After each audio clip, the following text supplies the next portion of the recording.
প্রিয় ছাত্রছাত্রীবৃন্দ, আমার চ্যানেলে তোমাদের সকলকে স্বাগত জানাই। আজকে তোমাদের থার্ড সেমিস্টার মাইনরের দর্শনের একটি প্রশ্ন এনেছি। এই প্রশ্নটি হলো, রামানুজ কিভাবে শঙ্করের মায়াবাদের সমালোচনা করেছেন তা লেখো। অথবা প্রশ্নটা এরকম আসতে পারে, শঙ্করের মায়াবাদের বিরুদ্ধে রামানুজের উত্থাপিত সপ্তবিধ অনুপপত্তিগুলি লেখো। এই প্রশ্ন উত্তরগুলি প্রথম থেকে শেষ পর্যন্ত দেখার সাথে সাথে আমার চ্যানেলে নতুন হয়ে থাকলে চ্যানেলটিকে সাবস্ক্রাইব করে দিও। উত্তর দেখো। অদ্বৈত বেদান্তে মায়া শক্তি অনিবর্চনীয় ঐশ্বরিক শক্তি। অদ্বৈতবাদী শঙ্করাচার্য মায়াকে মিথ্যা, অবিদ্যা বা অজ্ঞান বলে উল্লেখ করেছেন। তার মতে সগুণ ঈশ্বর কল্পিত এবং মায়া সৎও নয়, অসৎও নয়, অনিবর্চনীয়। কিন্তু বিশিষ্টাদ্বৈতবাদী রামানুজের কাছে মায়া যথার্থই ঐশ্বরিক শক্তি। এই শক্তি মিথ্যা, অজ্ঞান বা অনিবর্চনীয় নয়। রামানুজের মতে ব্রহ্ম সগুণ ও সবিশেষ। বিচিত্রার্থ সৃষ্টিকারী মায়াশক্তির সাহায্যে ঈশ্বর জগৎ সৃষ্টি করেছেন। আচার্য রামানুজ তার শ্রীভাষ্যে শঙ্করাচার্যের মায়াবাদের বিরুদ্ধে 7টি গুরুত্বপূর্ণ আপত্তি উত্থাপিত করেছেন। এই 7টি আপত্তি সপ্তধা অনুপপত্তি নামে পরিচিত।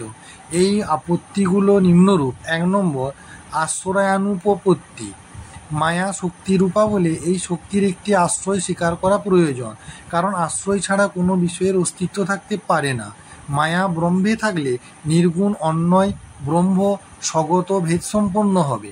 তাছাড়া জ্ঞানবিরোধী অবিদ্যারূপ মায়া ব্রহ্মে অবস্থান করলে ব্রহ্মকে জ্ঞান স্বরূপ ইত্যাদি বলা যাবে না, কারণ জীব স্বয়ং অবিদ্যার সৃষ্টি বা কার্য। সুতরাং ব্রহ্ম বা জীব কেউই অবিদ্যার আশ্রয়রূপে গণ্য হতে না পারায় শঙ্করাচার্য সম্মত মায়া বা অবিদ্যার কোনো অস্তিত্ব নেই। 2 নম্বর, তিরোধানানুপত্তি। শঙ্করাচার্যের মতে স্বয়ং প্রকাশ ব্রহ্ম মায়াশক্তির দ্বারা আবৃত হন, কিন্তু স্বয়ং প্রকাশ ব্রহ্ম মায়ার দ্বারা আবৃত হতে পারেন না। যদি ব্রহ্ম মায়ার দ্বারা আবৃত হন, তাহলে ব্রহ্মকে আর স্বয়ং প্রকাশ বলা যায় না। অবিদ্যা তাঁর স্বরূপ আবৃত করে বললে ব্রহ্মের স্বরূপ তিরোহিত হবে, কিন্তু স্বপ্রকাশ ব্রহ্মের তিরোধান বা নাশ সম্ভব নয়। সুতরাং অদ্বৈত মত সম্মত মায়াবাদ গ্রহণযোগ্য নয়। 3 নম্বর, স্বরূপানুপপত্তি। অদ্বৈত মত অনুসারে মায়ার স্বরূপ উপপন্ন করা যায় না। শঙ্করাচার্যের মতে মায়া অজ্ঞান, মায়া জ্ঞানরূপ হতে পারে না, কারণ মায়াকে জ্ঞান বলা হলে জ্ঞান নিজেই দোষদুষ্ট হয়ে পড়ে। মায়া জ্ঞাতা হতে পারে না, কারণ মায়া চেতন নয়। আবার মায়া জ্ঞেয়ও হতে পারে না, কারণ অজ্ঞানরূপ মায়াকে জ্ঞেয় বলা হলে জ্ঞান ও জ্ঞেয় সমাধিকরণ হয়ে পড়ে।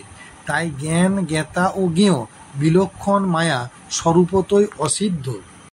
4 নম্বর পয়েন্ট দেখো, অনির্বচনীয় আত্মানুপপত্তি। অদ্বৈত মতে মায়া সৎ ভিন্ন, অনির্বচনীয়। কিন্তু রামানুজ বলেন জাগতিক বস্তু হয় সৎ হবে কিংবা অসৎ হবে, ওই দুটি ছাড়া তৃতীয় কোনো বিকল্প থাকতে পারে না। তাই সৎ বিলক্ষণ অনির্বচনীয় বস্তুর দ্বারা নিছক কল্পনা মাত্র। 5 নম্বর, প্রমাণানুপপত্তি।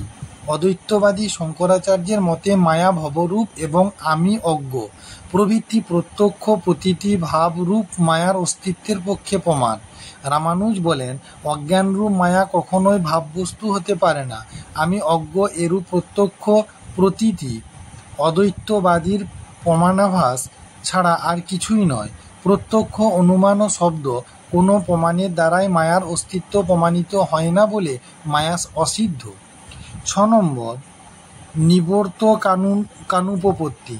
অবিদ্যার নিবর্তক বা নাশককে তা উপপন্ন করা যায় না। শঙ্করাচার্যের মতে ব্রহ্ম জ্ঞান মিথ্যা, মায়ার নিবর্তক। নির্গুণ ব্রহ্মের উপলব্ধির সঙ্গে সঙ্গে অবিদ্যা দূর হয়। কিন্তু রামানুজের আপত্তি হল ব্রহ্ম ও মায়া উভয়ই সৎ হওয়ায় ব্রহ্মজ্ঞান মায়ার নিবর্তক হতে পারে না। একটি সৎ বস্তু অপর একটি সৎ বস্তুর নিবর্তক হয় না। 7 নম্বর, নিবৃত্তানুপপত্তি।